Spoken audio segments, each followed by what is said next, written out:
Hi అండి, అందరికీ welcome back to our channel wow kitchens. వేడివేడిగా అన్నంలో కలుపుకొని తింటే మళ్ళీ మళ్ళీ తినాలనిపించే మినపప్పు వడియాల పులుసు ఎలా చేసుకోవాలో చూడాలా? ఈరోజు మనం చాలా టేస్టీగా ఉండే మినపప్పు వడియాల పులుసు తయారు చేసుకుందాం. ముందుగా కొంచెం చింతపండు నీళ్ళలో నానబెట్టుకోవాలి. ఇప్పుడు స్టవ్ మీద కడాయి పెట్టుకొని కొంచెం నూనె వేసి, నూనె వేడయ్యాక ఒక మీడియం సైజ్ ఉల్లిపాయ అలాగే ఒక పచ్చిమిర్చి ముక్కలుగా కట్ చేసి వేసుకోవాలి. ఇప్పుడు కొంచెం పసుపు, సరిపడా ఉప్పు వేసి మిక్స్ చేసుకోవాలి. కొంచెం కరివేపాకు అండ్ అలాగే ఒక మీడియం సైజ్ టమాటాను ముక్కలుగా కట్ చేసుకొని వేసుకోవాలి.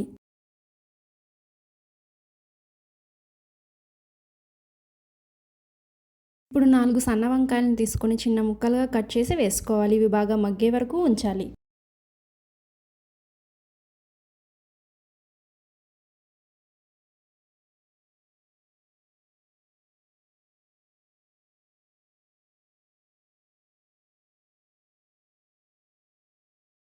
ఇప్పుడు ఇవి బాగా మగ్గిపోయాయి. ఇప్పుడు ఇందులో 1.5 స్పూన్ కారం వేసి బాగా కలుపుకోవాలి.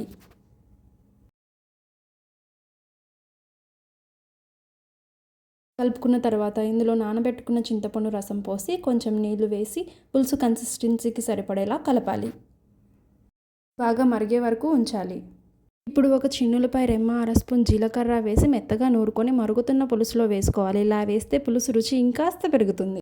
ఇప్పుడు పక్కన స్టవ్ మీద ఒక పాన్ పెట్టుకొని నూనె వేడి చేసి మినపప్పు వడియాలు వేసి గోల్డెన్ బ్రౌన్ కలర్ వచ్చే వరకు వేయించుకోవాలి.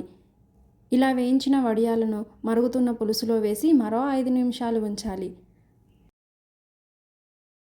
అంతే అండి, స్టవ్ ఆఫ్ చేస్తే మన టేస్టీ మినపప్పు వడియాల పులుసు రెడీ. ఈ రెసిపీ మీకు నచ్చినట్లయితే లైక్ చేయండి, షేర్ చేయండి. ఇంకా ఇలాంటి రెసిపీస్ కోసం ఛానల్ని సబ్స్క్రైబ్ చేసుకోండి. Thanks for watching.